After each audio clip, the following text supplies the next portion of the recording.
Hey moms, the holidays are far back in the rearview mirror. It's a brand new year, and as we enter this new year, moms, it's just a cakewalk. The summer and then a beautiful summer vacation. Oh my goodness, life is good, or maybe not.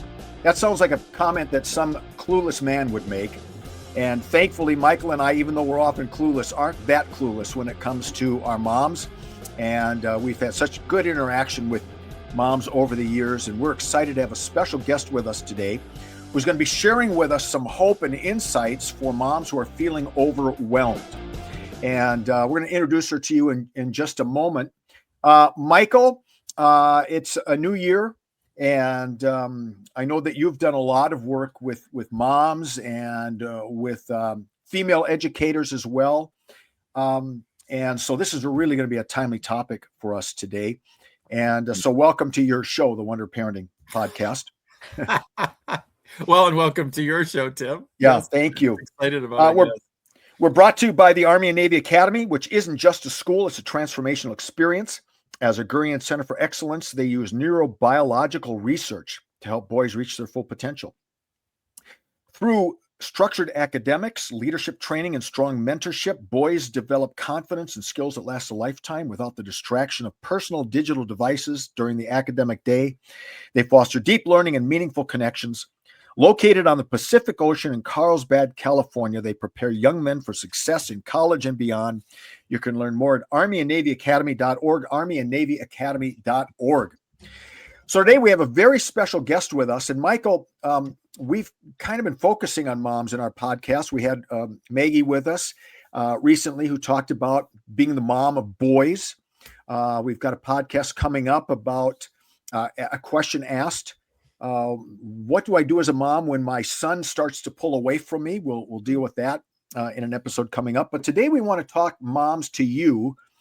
And how sometimes moms can just be overwhelmed wearing many different hats. And we've got someone here who talks to moms a lot about this. And we've got Rebecca Olson with us from, did you say San Francisco? Yeah, just outside of San Francisco. Yeah. Where are you, like in a suburb, Oakland? Where would I'm you in a suburb. I mean, I'm a little further than that. I'm on the road towards Sacramento, but I'm still closer towards San Francisco than I am Sacramento. So one of the things that you're seeing or hearing on this podcast is you've got me in Arizona Cardinals fan. You've got Michael up there in the Washington area as a Seahawks fan. Rebecca, whose family are Seahawks fans, but she's living in 49ers country. Right. And we all are going to get along here famously for the next 30 minutes. And then we'll take the gloves off afterwards when we start talking about football again.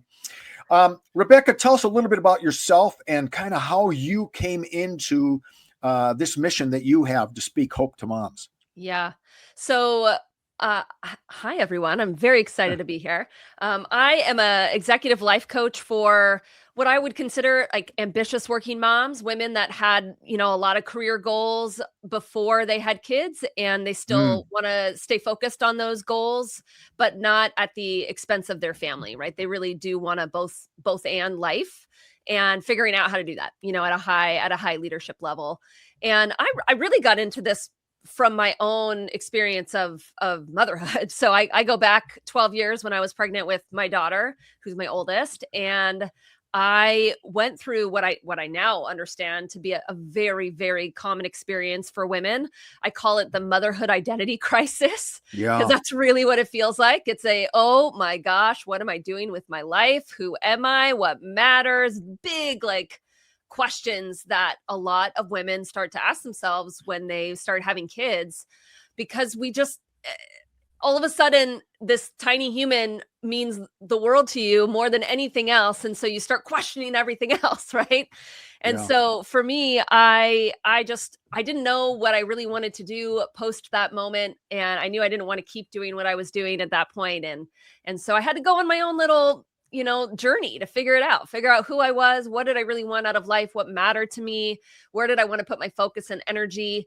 And that led me ultimately to become a coach, and then want to help women through this moment as well.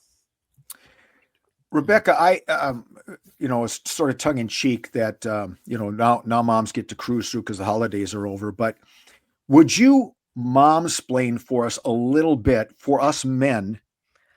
I think a lot of men, we do our jobs, we go home, we're dads, and there doesn't seem to be a lot of internal conflict for us. Mm-hmm. And so talk a little bit about that, and also this whole thing, and my daughter experienced this as well, where you train for something, you have certain goals that you want to accomplish as a professional person, you have a child, and then suddenly you can find yourself in this quandary. What do I do? And for many women, they sort of fall behind, taking years off. There's so much stuff going on, and I don't think we as dads always appreciate that. So give us a little bit of insight into that. Yeah, and that's why I call it kind of an identity crisis, because all of a sudden all these goals and things that you might have had before, you may or may not want, after kids. I mean, having worked with hundreds and hundreds of moms through this moment, I actually think with some good questions and coaching and reflection, a lot of women would stay on the path that they're on. It's actually a pretty small subset of women that make such a big shift that they would want to be, for example, a stay-at-home mom once they become a mom, where they never anticipated that prior to having kids. So there is huge shifts that some women make, but really statistics show that most women want to stay focused on some sort of career path post kids. It is just the nature of being in the US, unfortunately, that we don't have the kind of support in order to do that from a financial perspective, from a cultural perspective. And so what we know is that 1/3 of women make a career change post having kids within about 18 months of starting to have kids. They make a career change, whether that is pull back, go part-time, change jobs, which kind of you start over in terms of seniority a lot of times when you last in, first out, if there was ever an issue with that, or you make a lot of lateral moves at a time where you should be making progression moves in leadership upward, or you don't take promotion. About 23, I think I was just looking this up, it's like 23 or 25% of women say that they didn't take a promotion due to being a mom. It's a lot. We start to see this is where we see a lot of leadership gap at the top in terms of women at the top, because women are making so many decisions around their career right at this time it's unfortunate that we don't have the support at this time for women, because there's so many things going on. So I talk about this identity crisis, all of this internal questioning, which, by the way, we feel a lot of shame for, right? We feel like we're supposed to be going after our career and not feeling all of this conflict about it. And what kind of a mom am I if I don't want to stay home with my kids, right? You have all of this internal conflict, all these things. So you have that going on. You have a massive hormonal changes that are going on just literally inside of your body that is confusing, that is creating emotions. And we don't know how to deal with those emotions very well. Just as adults, we're not, generally speaking, very good at managing our emotions in a really positive way. And so that gets confusing.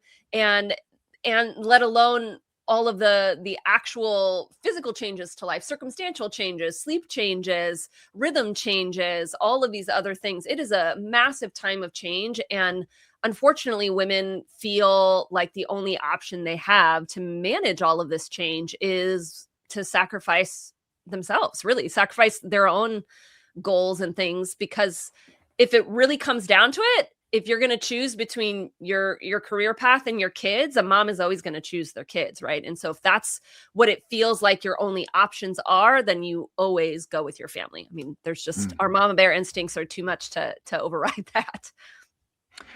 We're going to take a break here, because that was so good. I think every mom is probably nodding her head, listening to you, and every man is scratching his head, trying to say, yeah, wow, okay. Because we don't really quite go through that. Michael, I'm going to have you comment on that in a moment.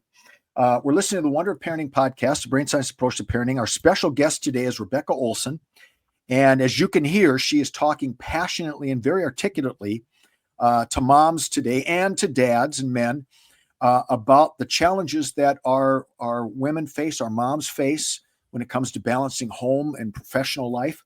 So we'll be back with you in just a moment, and thanks for listening. So Michael, when you hear Rebecca talk like that so well, and she mentioned some of the hormonal changes and so on, and you've always been one who's been very good to try to put into terms of what's happening biologically, what's happening in the brain, without saying every person is like this. But what are some of the things that you heard from her that sort of, caught your attention? Well, all of it. Thank you, Rebecca. I mean, it's just, you've captured it. So captured it. I'll say first that, so with I was on the outside looking in, right? Because my wife, when we had kids, professional, we're in the therapy field. She was a therapist, worked for an agency. And you've just described it. The mama bear, she kept working, and our schedule was such that we worked it out. But she certainly wasn't going to try to make vertical moves. Right. I mean, Yeah. because, and the mama bear and I remember as the kids, we had two daughters, as they were getting older, it was just so clear that she really needed help to take care of herself. We had to facilitate time for her to go with her girlfriends out, or to go do something, to take care of herself. Because of course, like you said, everything is getting sacrificed and she's taken care of.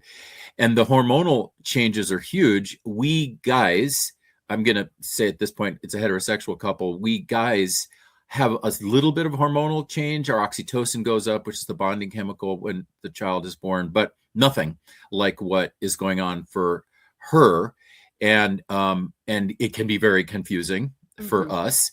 And then, and what we have to do, of course, is to understand, which is great about having you on, to understand and to help, to support. And another thing I heard, to your point about us in the US, this stuff is easier in some other cultures for women because there's such a big extended family around. So even if there isn't government help, there's a big extended family, right? There's smaller countries where people are living closer. And so grandma, grandpa, et cetera, can do more. And the mom doesn't feel alone. And the working mom doesn't feel alone. Yeah. But with us, what I hear you saying is that a lot of working moms are feeling alone. And that's something that our whole culture has to acknowledge and help with. Is that along the lines of what you're saying? Oh yeah, absolutely. I think that the not being able to really speak openly about the confusion, in particular, I would say the confusion, the emotional impact, the wonderings, because if I'm speaking very generally here, but if you are thinking about anything but putting all of your attention on your kids, there's a level of guilt that comes with that.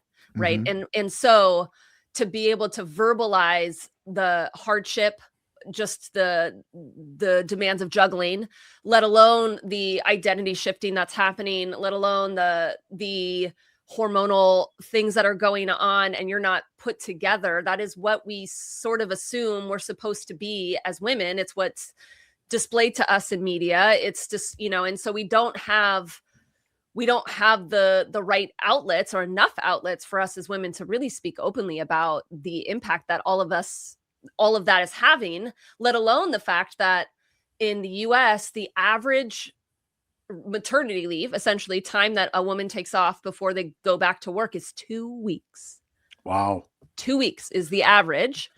We know that we don't have paid, parental leave at a federal level. Some states provide it, but even then it's not, generally speaking, at your full salary. And so now all of a sudden you're making decisions financially. Can you survive? Right. Can you survive? So now we're literally adding survival questions on top of this moment that all these other things are going on. It's kind of a recipe for disaster for women, and why they carry it feels so hard and confusing and weighty. They're carrying a lot of things personally and on behalf of the family. It's just sort of mind-boggling to think that this country, which says we care about families, we care about moms and their relationships with their children, and we aren't really creating systems to allow moms to bond with their children. Right. Hopefully someday somebody will step up, but we can't keep saying someday either, can we? I know. Rebecca, what are some of the... Go ahead, Michael. No, I was just No, gonna say I live in the state of Washington, so we do have a 4-month, and which is really great. I mean, I'm so glad we have it because I have 2 daughters who have just been having kids over the last few years, and they got those 4 months, and also the husband gets 3 months, or the spouse Wow. gets 3 months.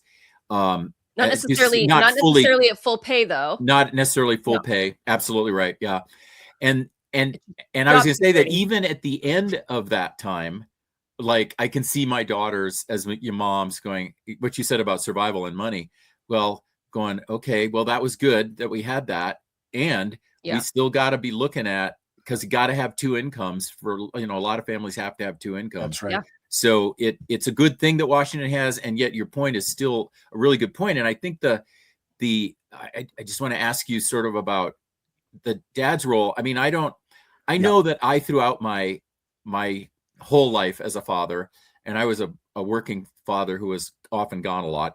I know I felt guilt. I mean, at 67 years old, I sometimes look back now and I still feel guilt, like, oh, I shouldn't have taken that, So we feel dads, everyone feels guilt, right? Every parent can feel guilt. There's something though about that I think you're saying about the guilt that moms feel, and talk about that, would you? So the way I like to think about guilt, and the way I teach about it and coach on it is guilt, or mom guilt in specific, is when you make decisions on behalf of your kids that you feel are not actually living up to an expectation that you have as a mom, right? Specifically, right? So I think back to I experienced a lot of mom guilt. I know lots of women that do, around sending your kid to childcare. Just blanketly, Right. just that, right? Didn't matter what kind of childcare. Right. My mama bear instinct said I should be watching my child.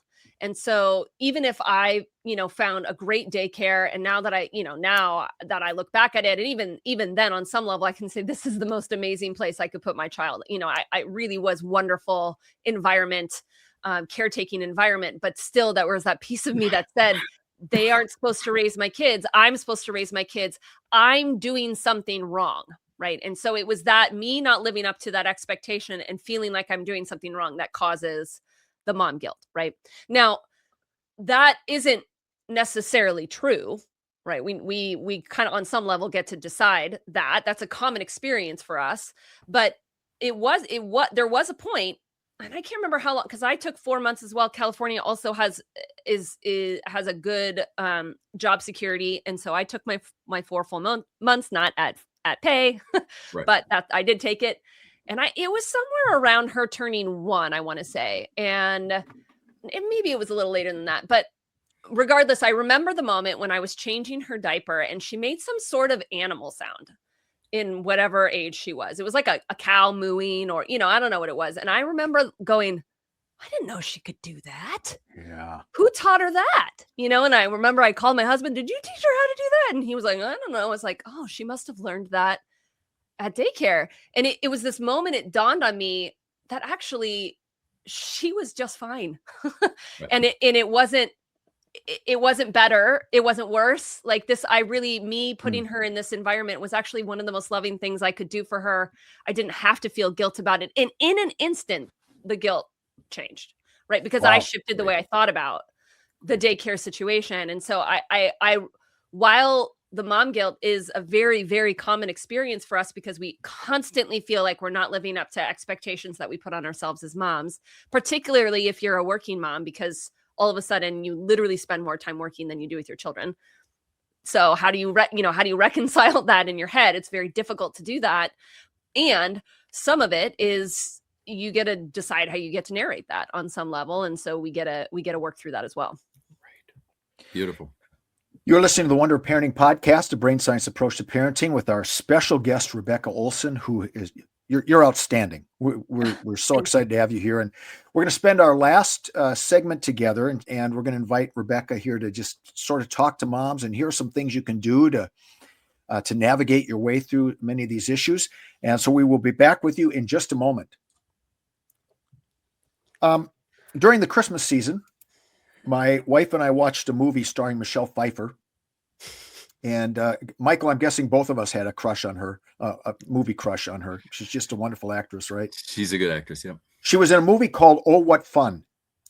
And it was almost like a takeoff on Home Alone, but this is a story about a mom who is working really hard to make a great Christmas for her kids and her grandkids, and nobody seems to be paying attention. Mm-hmm. They head off to a Christmas concert, and nobody has her in the car. And she's had it. And so she goes off on an adventure. And of course, the family's back home and they're starting to think through, man, we haven't treated mom very well, and so on and so forth. And after the movie, my wife and I went out for a walk and we talked about it a little bit. And I said, one of my criticisms, it seemed a little forced. This is a mom who was really trying hard to make a great Christmas for everyone, but didn't really ask anybody what kind of Christmas they wanted. And one of her daughters finally said, we'd like to create some of our own traditions. But at the same time, it was a movie about a family who just wasn't helping mom out.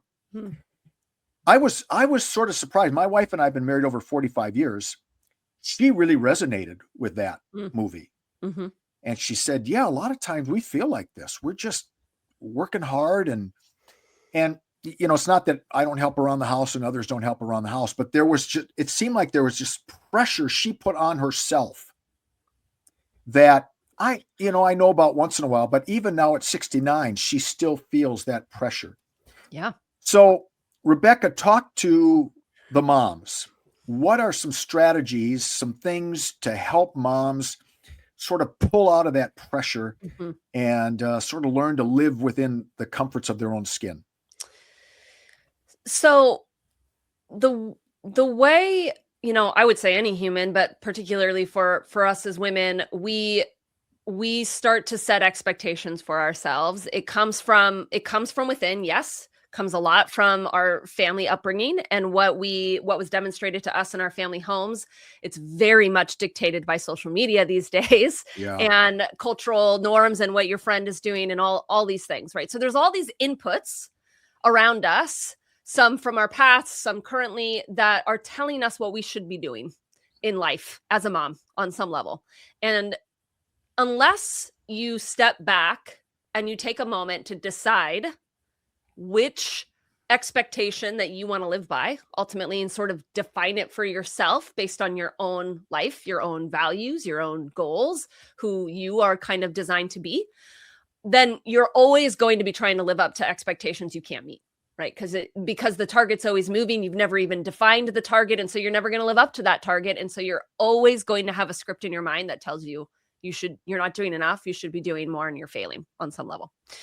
And so the first step to any process I walk my clients through when they're feeling overwhelmed, when they're feeling lost, when they're feeling stuck, when they're feeling guilty, is we stop and we go, let's define what it means for you to be successful in this moment. Let's define what priorities actually matter to you. Let's strip away all of the expectations of the culture and whatever else you've thought it was. And let's just get to the heart of how you want to define it. And so that clarity process is very empowering, right? When you actually strip away, and sometimes for my clients, I have to tell them, I don't want to just talk about what success is for you. I want to talk about what success is not. Let's frame that up as well, right? And because success for us prior to kids, oftentimes involved a career path for a lot of women, and perhaps some other things.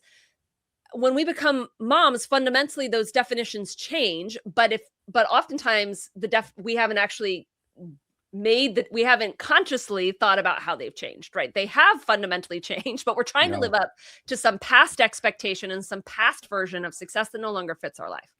And so the clarity process is huge, to literally stop and reflect and say, what matters to me? And I'm just giving you a bunch of questions that you can literally dig into. What matters to me?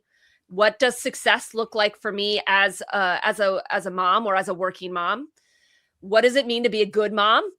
Let's actually put some words to that. What does it mean to be enough, right? Because the expectation of enough is such a big one for us as moms, where we constantly don't feel like we're living up to an expectation of enough. So let's just define what that even means and put some words to it. That way your brain actually has some sense of direction on what you should be prioritizing at any given time. And the other thing I would say about that is, I teach a lot about work-life balance, obviously, because that's such a big topic for working moms. And so I teach about 4 very specific priorities. When you're creating sustainable work-life balance, 4 things are absolutely essential, as I have found over the years working with women. 1, you have to have off work time, and you have to define it, because our brains are constantly in a work mode. And I don't just mean paid work. I also mean like family work as well, family management as well. You have to have some off work time. You have to have some dedicated kid focused time, because otherwise we're not going to feel like good moms if we're not actually spending some quality time with our kids.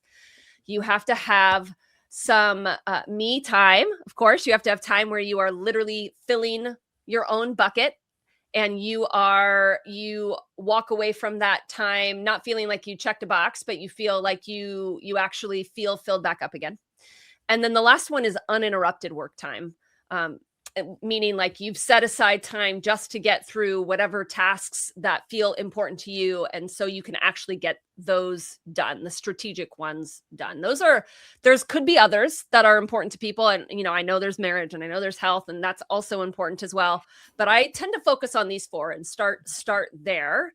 And so, hopefully the listeners, as you hear that, you can almost start to evaluate which of these is the ones I need to start to double down on if you're going to create sustainable work-life balance in life. I'm guessing that a lot of moms are shaped by their relationship with their own mom, and shaped by expectations from previous generations as well. Michael and I have talked often about, for men, one of the issues for men tends to be their own sense of worth and value, and not necessarily feeling real confident, haven't been affirmed. And so they're constantly trying to prove themselves. How does all of that work for moms? Yeah.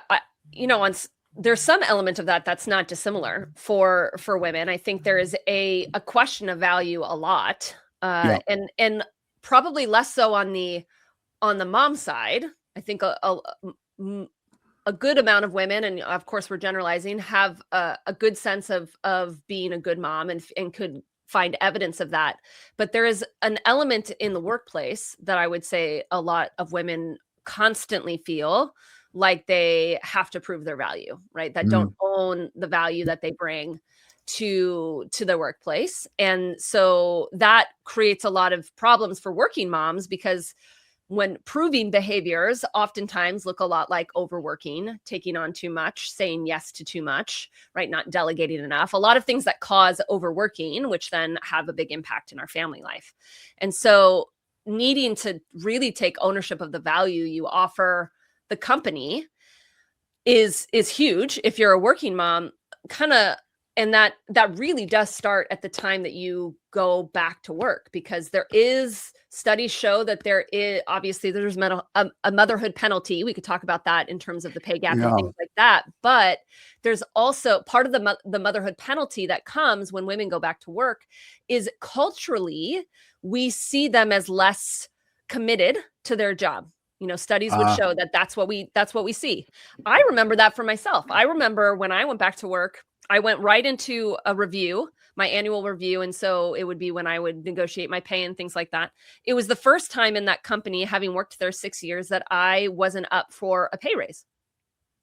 And I didn't argue it at all. Even though I had worked 8.5 months for the company, and then I had 3.5 months off for maternity leave. In my mind, I was like, oh yeah, well, see, I was on maternity leave. So clearly I should not be eligible for a pay raise this year. That's ridiculous. Yeah. Of course, yeah. I added an immense amount of value to the time that I worked, and I just believed that, right? I didn't even realize that was sort of embedded in me, that I was less valuable on some level, and so less deserving because of going out on parental leave. It's not just that men believe that and women don't. It's just embedded in our culture that women are mama bears. And so they're obviously going to choose their family and be less committed to their work because of it. Yeah.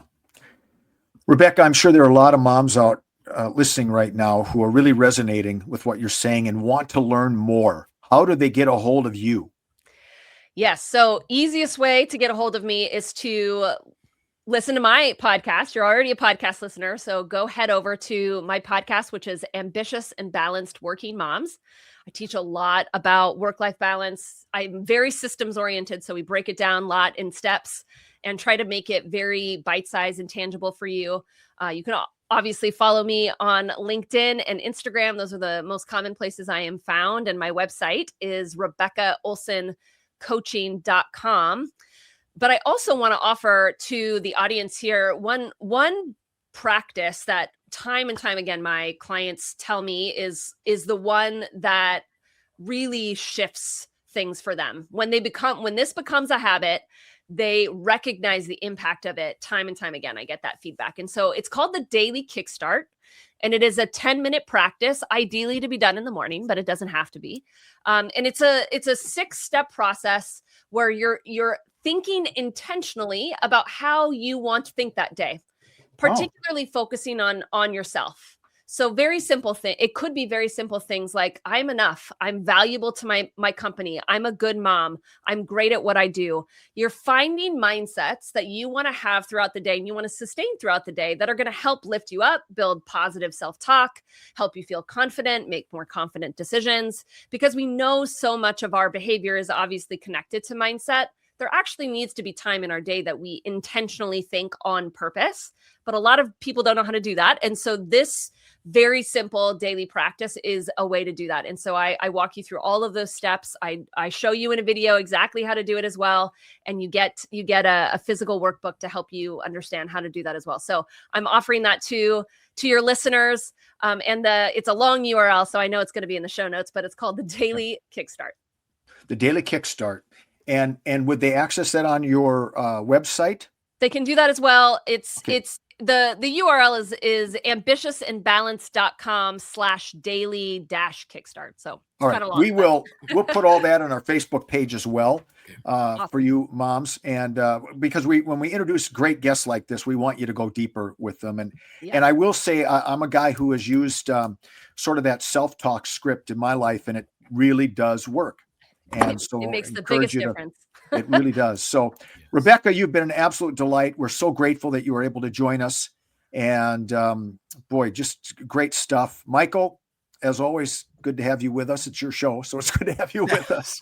Well, thank you. And Rebecca, you're awesome. Thanks for being with us. Yeah. Thank you so much. You've been listening to the Wonder Parenting Podcast. Share this with some friends, and we'll be back with you next time. Thanks, everyone.